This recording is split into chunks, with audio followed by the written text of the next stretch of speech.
Eu tenho um grande medo de que uma coisa terrível vá acontecer ao meu pai. Eu não sei porquê. Simplesmente eu tenho um medo terrível. Eu sinto que vai acontecer uma coisa terrível à minha namorada também. Eu sinto impulsos repentinos de fazer coisas que... É uma ordem que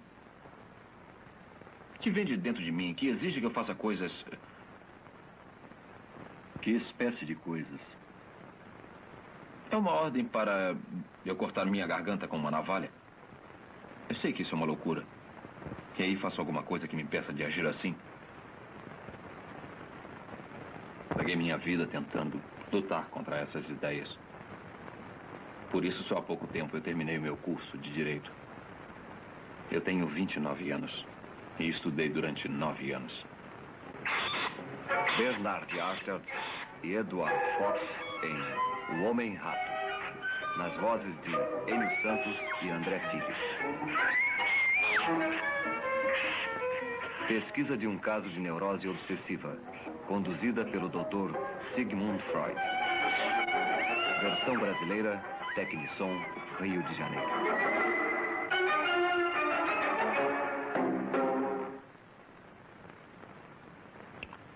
É tudo bem claro. Como se eu ouvisse a minha própria voz. Só que, na verdade, eu não estou falando.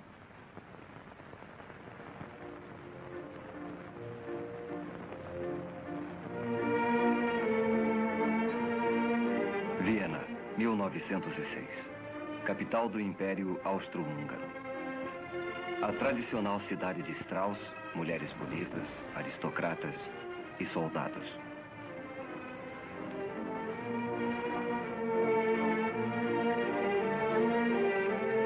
Mas Viena foi também o centro da nova ciência da psicanálise. O Dr. Sigmund Freud, um jovem médico que estudava as doenças mentais, ficara fascinado pelo conceito do inconsciente da mente e como seu funcionamento secreto afeta o nosso dia a dia. A maioria dos pacientes de Freud era formada de vienenses da classe média. Seus problemas e comportamento o levaram a crer que o motivo de tanta debilidade está escondido em nosso inconsciente e que são as experiências reprimidas e esquecidas de nossa infância que formam o inconsciente. Freud, um analista em atividade com 20 anos de experiência, estava com 50 anos. Ainda pesquisava e aprendia com as experiências de seus pacientes. Eu não tenho relações frequentemente, porque não tenho oportunidade. Eu acho as prostitutas repugnantes. Eu sinto que tenho desejo sexual normal, mas não sei como minha vida sexual estacionou.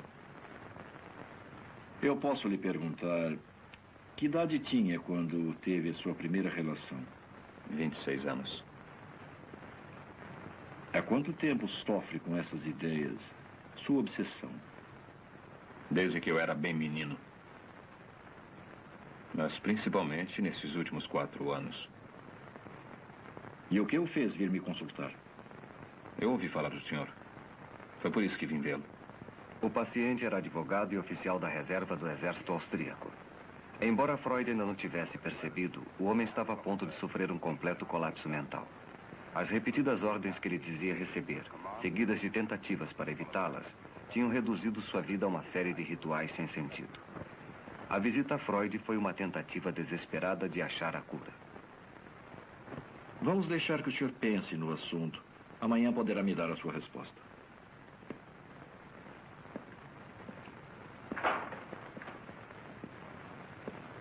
Eu vou falar com a minha família a respeito. Como eu devo lhe pagar? Pode me pagar mensalmente, aos poucos. 70 florins para 70 ratos. Então eu lhe vejo amanhã. Passe bem. Passe bem. Freud não conhecia a extensão da doença do paciente. Mas se o inconsciente é o produto de experiências reprimidas da infância, eram esses acontecimentos esquecidos que Freud teria de revelar. Freud já havia percebido que os temores do paciente de que alguma coisa ia acontecer a seu pai e a sua namorada eram essencialmente absurdos. Durante todo o período de tratamento, Freud anotou detalhadamente as condições do paciente. Essas anotações, ele as usou como base para a conferência que fez no primeiro congresso de psicanálise realizada em 1908. Anteriormente, as ideias de Freud foram constantemente combatidas com hostilidade e discórdia. Mas o caso do homem-rato forneceria a confirmação mais dramática de suas teorias. Ilustres senhores, os conhecimentos que vou lhes transmitir agora talvez não sejam por si mesmos satisfatórios, mas podem servir de ponto de partida para o trabalho de outros pesquisadores. O esforço comum poderá trazer o sucesso que talvez esteja além do alcance do esforço individual. A façanha mais notável de Freud foi penetrar no funcionamento interior da mente. Ele a conseguiu desenvolvendo uma técnica completamente nova de comunicação com o paciente. Depois de nossa primeira entrevista, levei-o a concordar com a única condição de tratamento. O senhor deve dizer tudo o que vier à sua cabeça. Mesmo que lhe seja desagradável, que pareça sem importância, irrelevante ou até mesmo sem sentido.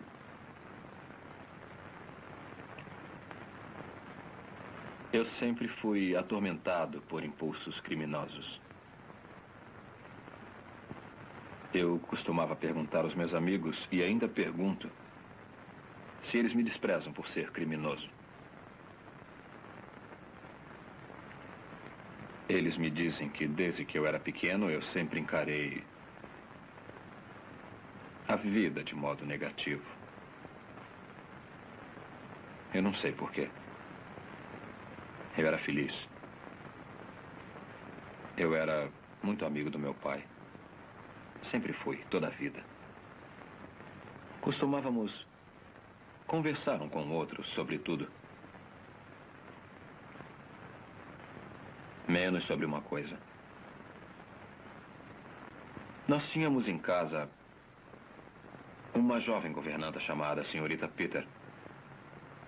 Essa cena veio à minha cabeça bem distintamente anos mais tarde. Ela usava pouca roupa. Eu estava deitado ao seu lado.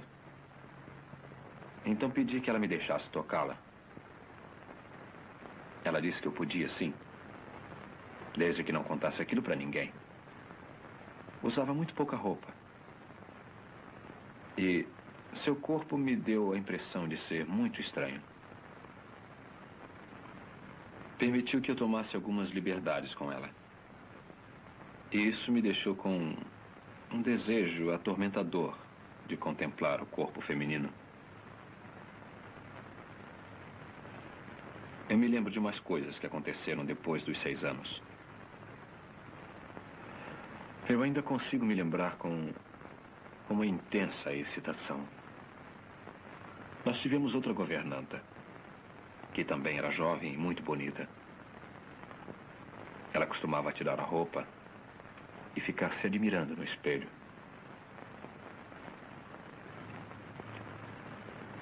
Eu ficava esperando, ficava queimando de curiosidade para poder vê-la bem.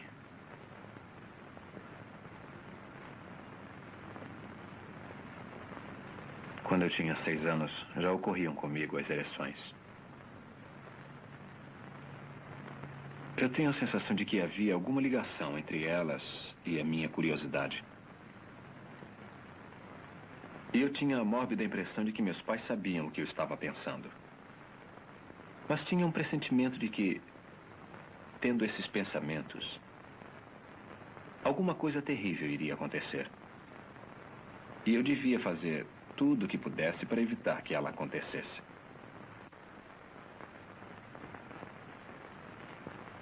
Lembra-se de alguns desses temores?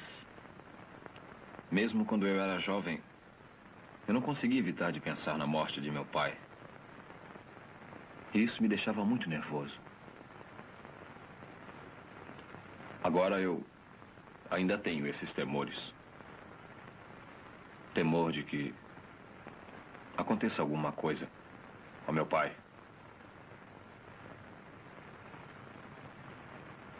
E o o meu pai já morreu há muitos anos. Então não pode sofrer nenhum mal? Sim, eu sei disso.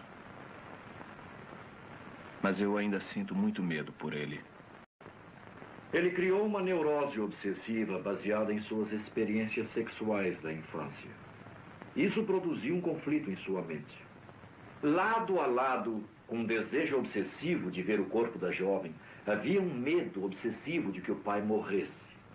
Um instinto neurótico e a reação contra ele. O medo obsessivo que tinha de seu pai aos 5 anos, mas claramente o mesmo medo que estava sentindo na idade adulta, 24 anos depois. Por quê? Mas hoje eu quero começar pela descrição da experiência que me fez procurar o senhor. Aconteceu quando eu estava nas manobras. Eu perdi os meus óculos. Então eu telegrafei ao meu oculista em Viena, pedindo um novo par, na primeira mala postal. No momento de descanso, eu me sentei com o capitão Novak e tivemos uma longa discussão a respeito de castigos físicos. Ele era totalmente favorável a isso. Eu sentia medo dele, porque ele era cruel e não escondia. Ou a gente bate neles, ou arranja uma tortura para eles. Eu posso te contar uma boa. Praticam isso no leste. Seria uma boa ideia se a gente fizesse o mesmo aqui. Você pega 10 ou 12 homens, ou quantos homens você tiver, e manda eles formar uma fila junto ao muro. Aí você pega um deles, pega como exemplo, tira a roupa dele e manda deitar com a cara no chão, na frente dos outros. Depois você amarra os braços e as pernas dele, bem abertos para não poder se mexer. E aí acontece o quê? Eu vou dizer o que acontece. Eu não consigo falar sobre isso. Mas se devo tratar do senhor, preciso conseguir ajudá-lo a falar sobre os fatos. Falar sobre as coisas que o preocupam.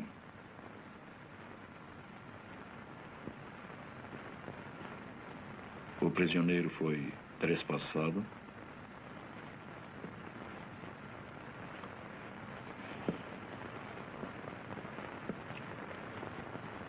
Não. Não, isso não. Mas eles pegaram um balde e colocaram o balde de boca para baixo. Sobre o traseiro do prisioneiro. Fazendo pressão sobre as nádegas dele. De boca para baixo. Aí você pega uns ratos que estavam sendo cuidadosamente guardados e põe os ratos debaixo do balde. Um por um. Não é muito divertido para o sujeito que está com o traseiro no balde, porque só há uma saída para os ratos que estão ali dentro. E você sabe qual é, não sabe? Eles forçam a saída. Através do ânus. Subitamente eu achei que isso estava acontecendo com alguém que era muito importante para mim. De quem se trata? Uma senhorita. Uma senhorita que eu admirava muito. Eu achei que a ideia era muito pouco comum para mim. Eu não costumo pensar dessa maneira. Eu acho mesmo que isso passou pela minha cabeça. E eu fiquei repetindo para mim mesmo que eu não deixaria isso acontecer. Não deixaria. E foi assim que eu consegui repelir a ambos. Eu não entendi isso. Ambos? Eu tive também a ideia do castigo não estar sendo aplicado a meu pai. E teve essa ideia, muito embora seu pai esteja morto. Naquela mesma noite, o capitão Novak trouxe um embrulho que chegou pelo correio. Capitão? Capitão? Eu tenho um embrulho para o senhor que chegou pelo correio da aldeia. Eram os meus óculos novos. Os óculos que eu pedira em Viena, mas eu já contei isso para o senhor. O tenente Alex pagou o frete para o senhor. O senhor vai ter que pagar a ele. Não vou pagar, senão os ratos pegarão meu pai. Eram apenas meus pensamentos. Então eu mudei de ideia. Sim, obrigado. Eu vou pagar. Eu fiz um juramento de que os ratos não o pegariam. Meu cérebro recebeu a ordem de que eu devia pagar o dinheiro ao tenente Alex, como o capitão Novak me dissera. E o senhor pagou?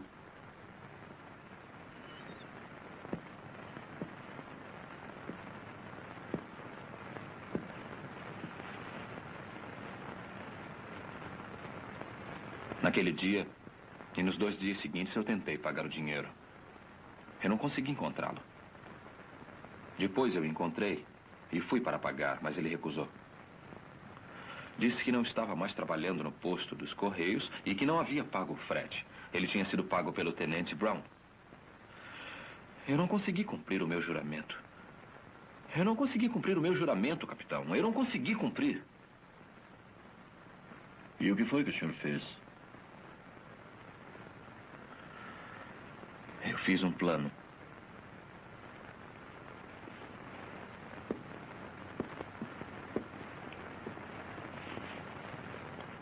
Eu iria até o posto dos Correios e o tenente Alex e o tenente Brown iriam comigo. E pediria ao tenente Alex para dar o dinheiro à moça da caixa do posto. Ela daria ao tenente Brown e ele estaria reembolsado.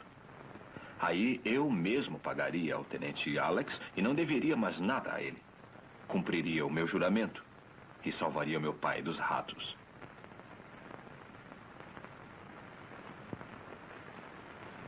Mas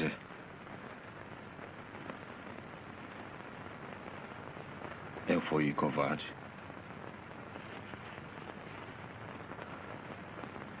Eu sempre fui covarde. Desde o tempo em que era menino. Por que se acovardou por ter de pagar a ele? Eu não queria parecer um idiota. Não podia me arriscar a pedir aos tenentes para fazerem aquela maluquice. Eu não consegui decidir o que fazer, se levavam meu plano até o fim ou se fugia. Eu fui até a ferrovia. O carregador disse, trem das 10 horas. Eu disse que sim. Foi o destino. O trem das 10 horas não passava no posto dos Correios. No posto dos Correios? Na cidade onde era o posto dos Correios, capitão. Ia para Viena. Então eu fui para Viena. E no dia seguinte, eu coloquei o dinheiro em uma carta. E então o enviei para a moça do posto dos Correios. É provável que, na verdade, ele sempre soubesse que foi ela quem pagou o frete de seus óculos. Por que não reconheceu o fato antes? Enviei o dinheiro para a moça do posto dos Correios. Foi a pista que levou à verdade oculta por toda aquela incrível história. O que ele está tentando esconder? Por que estava deliberadamente se recusando a admitir que foi ela quem pagou o frete para ele? Por que ele preferiu criar uma estranha obsessão sem sentido, envolvendo ratos, o pai, sua namorada e compromissos de dinheiro com o tenente? Uma coisa que considero da máxima importância é acrescentar. Meu pai tinha enfisema. Na noite em que morreu, eu perguntei ao médico quando acabaria a crise. E ele me respondeu, amanhã. Então eu fui para a cama.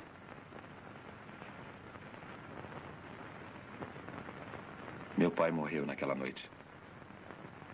Nunca entrou na minha cabeça que ele pudesse morrer. E ainda não consigo entender que esteja morto. Só depois de quase 2 anos de sua morte foi que eu comecei a me preocupar com isso. Comecei então a me considerar um criminoso. Porque eu não estava presente quando ele morreu. Foi imperdoável. Porque afinal eu era o filho dele. Então eu sou um criminoso. Eu vou tentar explicar. O que precisamos fazer é encontrar as ligações certas. Ligar os seus sentimentos de reprovação, de culpa, de autocensura com o que realmente os causou. Sabe, ninguém está acostumado a ter sentimentos fortes sem que consiga explicá-los. Então, olhamos à volta buscando uma causa possível. E pegamos a primeira que pareça razoável. O senhor se agarra ao fato de estar ausente do leito de morte de seu pai. Mas fez a ligação errada. A verdadeira causa desse forte sentimento está em alguma experiência desconhecida alojada em seu inconsciente. O que nós temos a fazer é torná-la consciente e depois estabelecer a ligação certa. Quer dizer que minha sensação de ser um criminoso com relação ao meu pai é justificável? Provavelmente. Por algum motivo que desconhecemos. Mas nesse ponto do seu tratamento, vai achar difícil aceitar isso. Eu jamais aceitarei porque é impossível. Eu nunca fui um criminoso para o meu pai. E mesmo que eu aceitasse a justificativa desse sentimento, eu não vejo em que isso poderia me ajudar. O senhor está aceitando que o seu sentimento não ajudaria.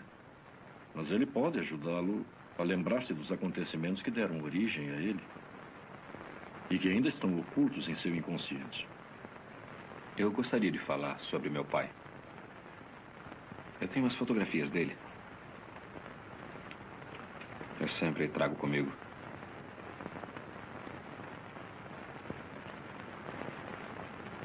Ele era um homem excelente. Era muito bom. Nós éramos muito amigos. Era um soldado.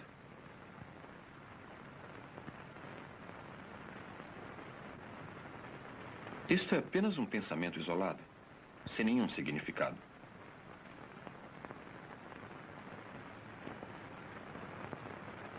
Quando eu tinha 12 anos, me apaixonei por uma menina. Mas ela não gostava de mim. E eu pensei que ela só ia querer me namorar se o meu pai morresse. Ela sentiria pena. Mas eu tirei essa ideia da minha cabeça. E na verdade, me passou rapidamente pela cabeça. Não foi nada. O senhor se lembra de ter pensado em seu pai morto em alguma outra ocasião? Lembro. Isso foi uns 6 meses antes dele morrer. Mas não foi importante. Mesmo assim, conte.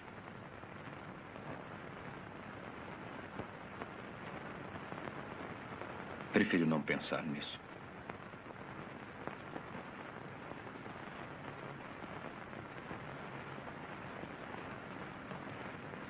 Compreendo que a lembrança é muito dolorosa. Não.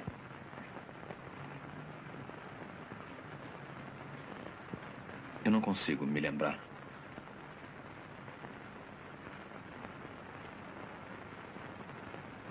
Foi uma dessas suposições.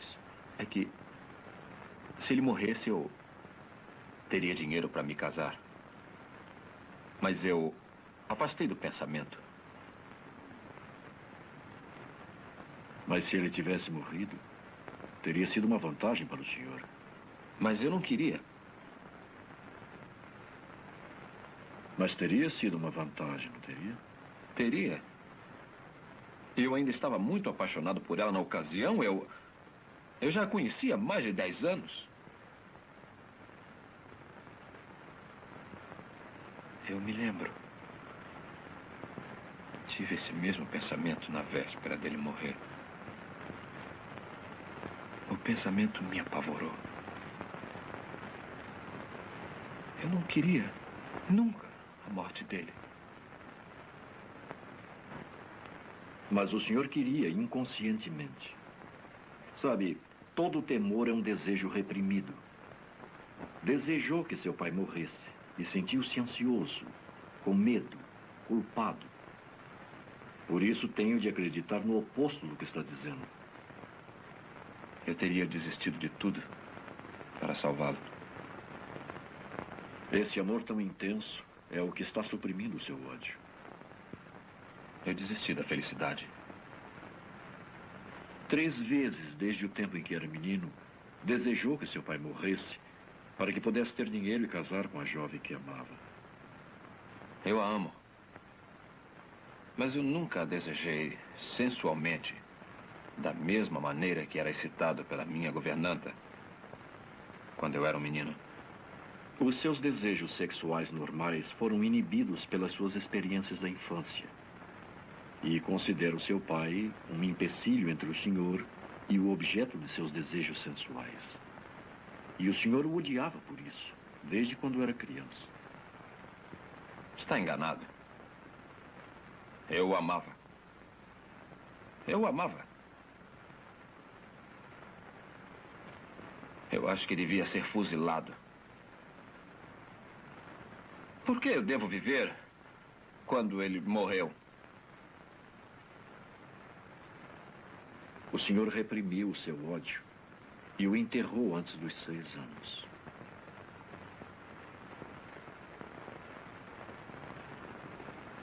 Uma vez eu tentei matar meu irmão.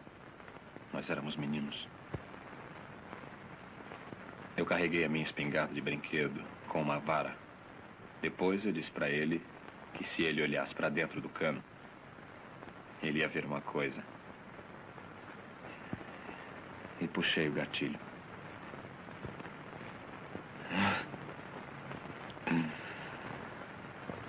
Mas ele não se machucou, não. Mas foi a minha intenção.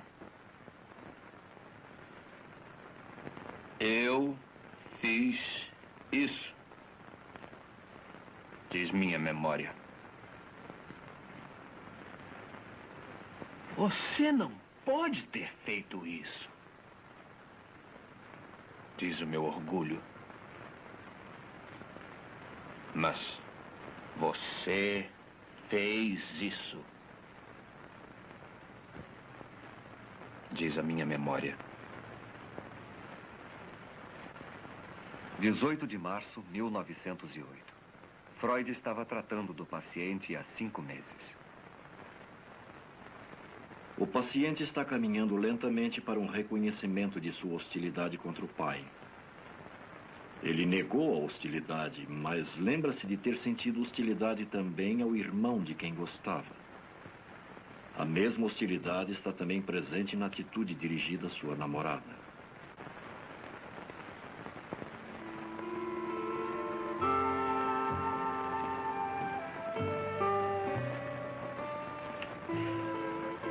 Nós estávamos no lago, num barco.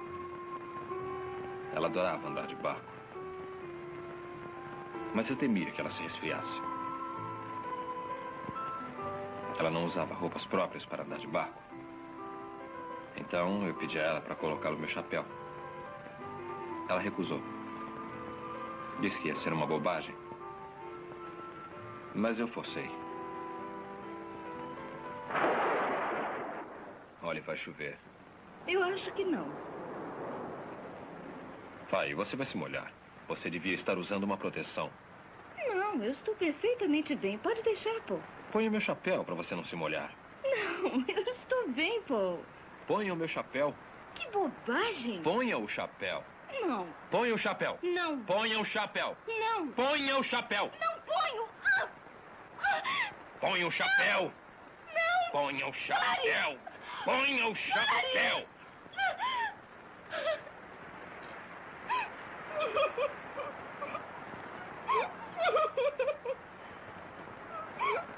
Nada deve acontecer a ela.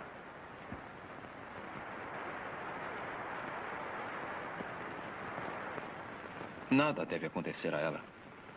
Nunca.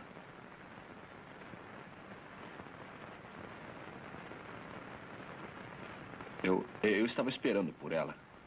Eu já não havia uma porção de dias. Mas havia uma pedra na estrada. E eu pensei que, se as rodas da carruagem batessem na pedra, Gisela podia morrer. Então eu peguei a pedra e a coloquei fora da estrada. O senhor queria protegê-la. Jurou que nada aconteceria a ela. Aí eu vi como eu tinha sido absurdo. Peguei a pedra e a coloquei de novo no lugar em que estava.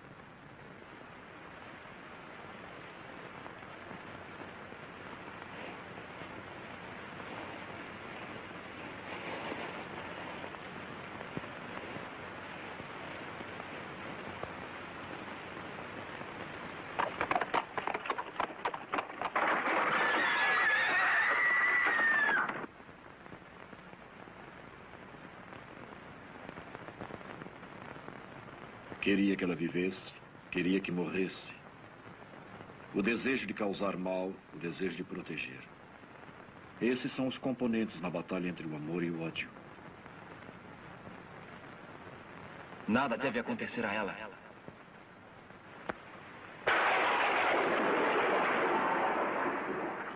2, 3, 4, 5, 6, 7, 8, 9, 10, 11, 12, 13, 14, 15, 16, 17, 18, 19, 20, 21, Antes de 40 há o perigo dela morrer. Dela morrer! Morrer! 34, 35, 36, 37, 38, 39, 40! 40!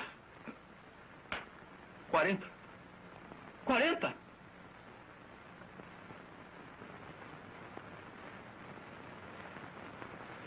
Por que está tão zangado com ela? Deve haver um motivo para estar tão zangado e ter de protegê-la. Talvez ela não o ame. Eu acho que tenho de guardar a mim mesma para o homem ao qual um dia eu vou pertencer. Você não pode me amar, Gisela. Você não pode me amar? Não. Dessa maneira, não.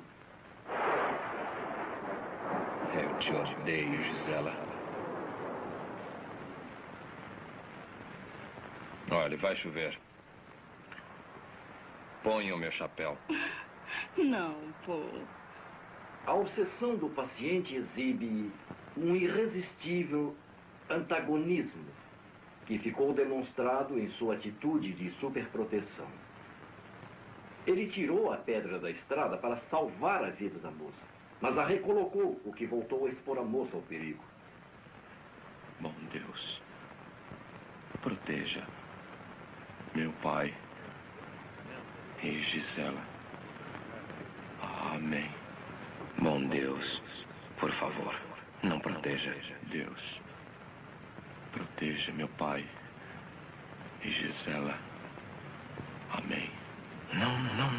Não proteja. Proteja meu pai e Gisela. Amém. Não proteja. Proteja, por favor, não proteja. E Gisela. Amém. Por favor, não proteja. Pai. Não proteja. Não proteja. Pai. Não proteja. Gisela. Não proteja. Não proteja. Amém. Gisela. Amém. Não proteja. Gisela. Amém. Não proteja. Gisela. Gisela. Gisela. Amém. Gisela. Amém. Gisela. Amém. Gisela. Amém. Gisela. Amém. Gisela. Amém. Gisela. Amém. Gisela. Amém. Gisela. Amém. Gisela. Amém. Gisela. Amém. Gisela. Amém. Gisela. Amém.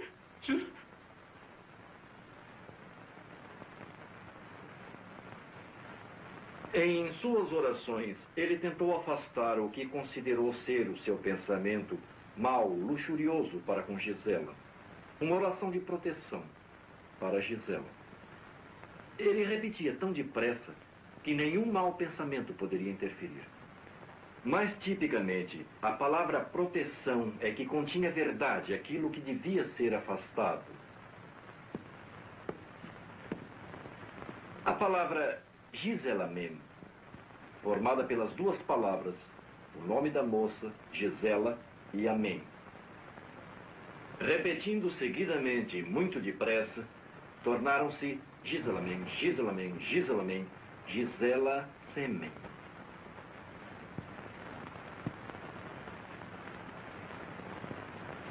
Ou, para ser mais claro, ele se masturbava com a imagem da moça. Ouvi o caso dele durante 6 meses. E foi logo depois desse tempo que atingimos um período muito difícil de tratamento. A hostilidade do paciente com relação ao seu pai, que já estava presente em seu relacionamento com seu irmão e sua namorada, começou a se revelar com relação a Freud. O paciente, sem conhecer a importância de seu comportamento, começou a transferir suas emoções para o analista e a viver no consultório as experiências que ainda estavam enterradas em seu inconsciente. Sobre o que o senhor quer falar hoje? É uma coisa que vem me perturbando no fundo da minha mente. Eu não disse ao senhor que quando meu pai morreu, ou logo depois dele morrer, a minha mãe insinuou que eu devia me casar com uma prima. Quando meu pai ainda estava vivo, também insinuou a mesma coisa. Ele queria isso. Ela era muito rica. E seria um bom casamento. Todo mundo dizia que seria um excelente começo para mim. Mas para mim não valia nada. Quando eu fiquei doente, a ideia então foi abandonada. Eu não conseguia trabalhar. Mas não era sobre isso que eu queria falar com o senhor, nada disso. Eu queria falar sobre uma jovem que vi à porta de sua casa há uma semana. Ela era extremamente bonita. Tinha os olhos mais lindos que eu já vi. E ela me deixou muito excitado. Por que está fazendo isso? Por que está fazendo isso? Por que põe a sua filha na porta de casa para excitar-me? Eu confiei em você como um amigo. Mas está sendo bonzinho comigo só para eu me casar com ela. É por isso que está me tratando tão bem. Você quer que eu seja o seu genro? Eu a desprezo, eu a odeio, eu a detesto, eu também o odeio, mas admiro a sua esperteza. Está transferindo para mim a sua aversão à possibilidade de casamento? Essa não é a prima rica com quem sua mãe queria que casasse? O senhor é quem a está promovendo a minha filha. O senhor é mesmo muito esperto. Consegue insinuar coisas estúpidas, sim. E é muito inteligente também. Oh, muito inteligente. Esconde suas verdadeiras intenções. E sabe que ela tem olhos muito bonitos. Tão bonitos que cheguei a sonhar com ela.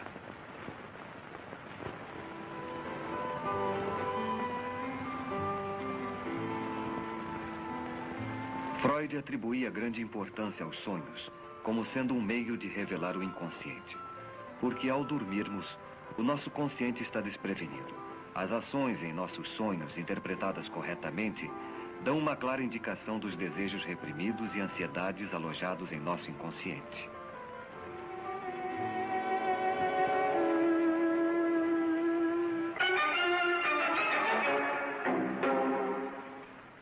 Não. Você está interessado não é em seus bonitos olhos, é em seu dinheiro, em seus sonhos. A moça que pensa ser a minha filha é a prima rica que seus pais queriam que desposasse. O estrume de vaca é um símbolo de dinheiro. E também pode representar sujeira. Dinheiro é sujeira. Uma coisa desprezível. Também é uma coisa que deseja. Porque sempre foi a necessidade do dinheiro para se casar que o fez querer ver seu pai morto. O senhor me enoja! Porque o senhor me transformou no pai que quer que se case com a prima rica.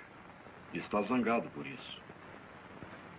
É o que traz de volta todo o conflito de sua mente.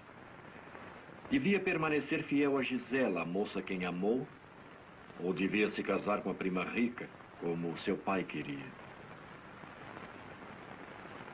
Não sabe decidir. E para evitar enfrentar o problema, ficou doente. Não podia trabalhar porque não queria trabalhar. Se o senhor se formasse em direito, o combinado seria de que se casasse com a prima rica. Mas o senhor não queria. E foi por isso que levou 9 anos para conseguir se formar.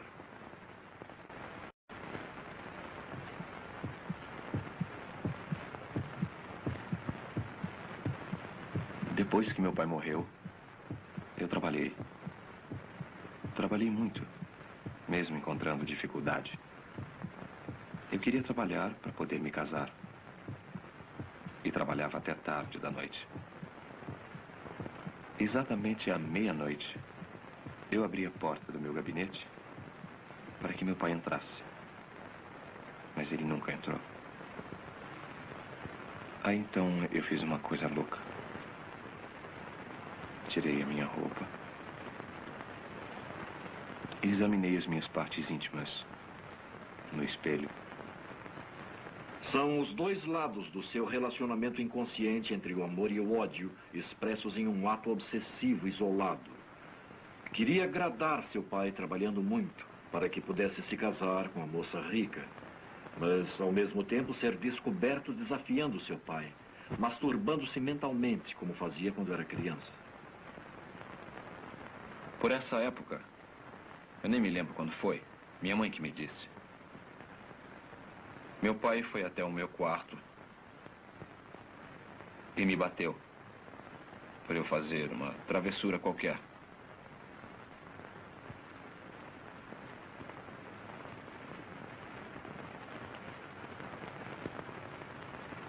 Eu tinha mordido alguém. A surra de seu pai estava ligada em seu inconsciente às suas travessuras sexuais. Eu mordi alguém e ele me bateu por isso. Seu rato! Rato sujo, imoral! Por que não me põe lá na rua? Está me transformando no pai com quem está zangado. Não. Não. Não. Não. Eu não vou machucá-lo.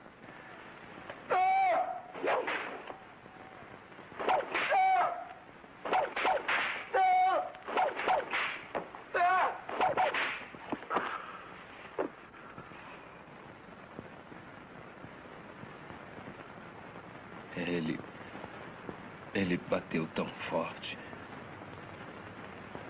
Ele não parava mais de me bater. Esse menino ou será um grande homem, ou será um criminoso. Eu sempre fui atormentado por sentimentos criminosos. Impulsos criminosos. Gradualmente, o paciente foi convencido. O pai que ele amava também odiava. Meu pai morreu há muito tempo. Então não lhe pode fazer nenhum mal. É, eu sei disso. Mesmo assim, ainda receio.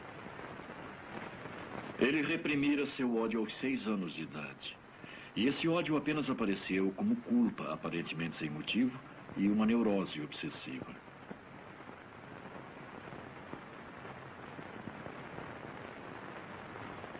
Era um rato. Estava se alimentando do corpo de meu pai.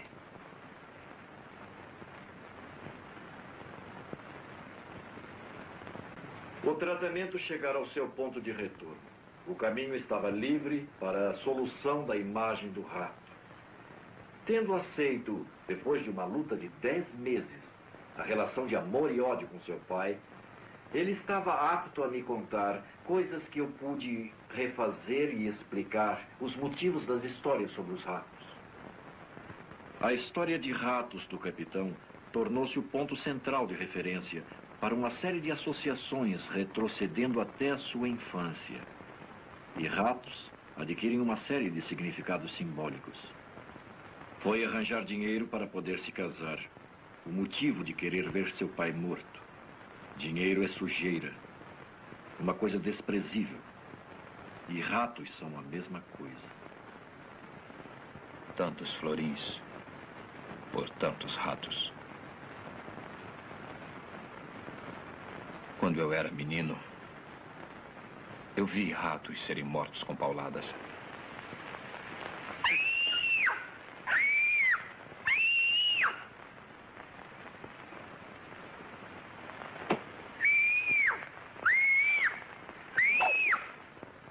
O rato é o senhor quando criança. Ele bateu tão forte.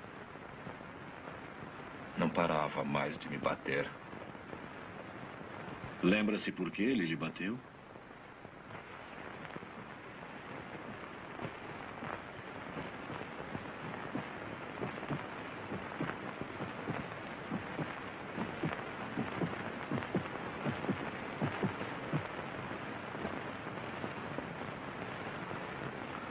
Eu mordi alguém.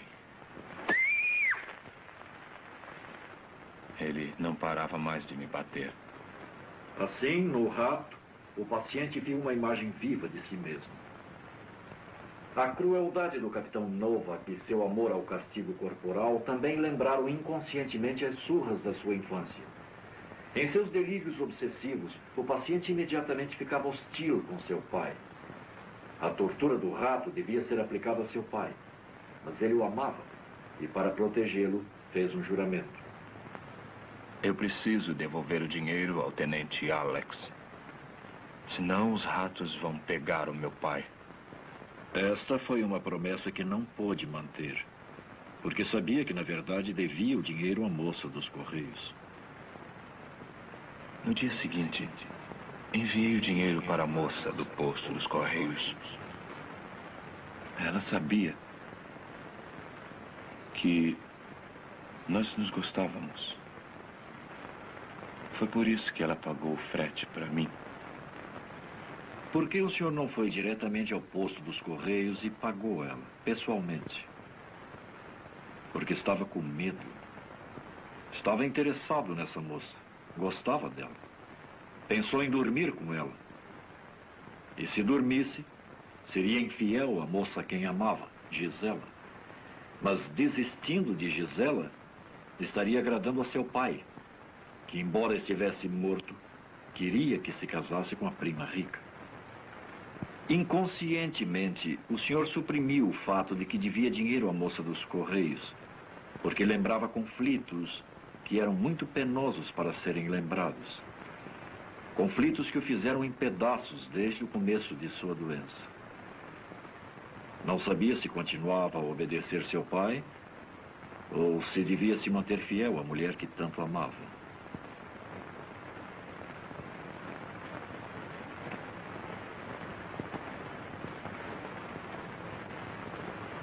Quando chegamos à solução, o delírio de rato do paciente desapareceu. A mente do neurótico obsessivo é como a árvore que espalha os seus galhos em todas as direções. Mas seja qual for a folha que a pessoa tomar, ela sempre seguirá o caminho da raiz causadora do mal. Nesse caso, o conflito entre o amor e o ódio que nasceu da crença inconsciente do paciente de que seu pai ficou entre ele e os seus desejos sexuais.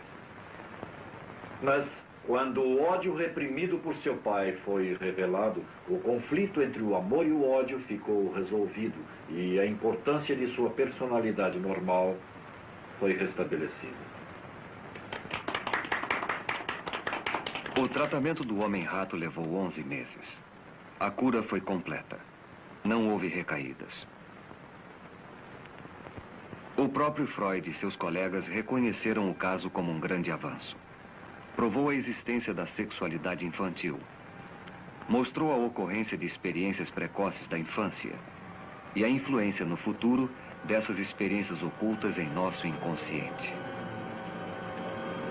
As ideias psicanalíticas de Freud, amplamente apoiadas pelas provas do caso do Homem-Rato, ainda sofreram controvérsias. Mas para o bem ou para o mal, foram profundamente influenciadoras. Freud é um dos poucos homens do qual se pode autenticamente dizer: ele revolucionou os nossos pensamentos e o nosso modo de viver.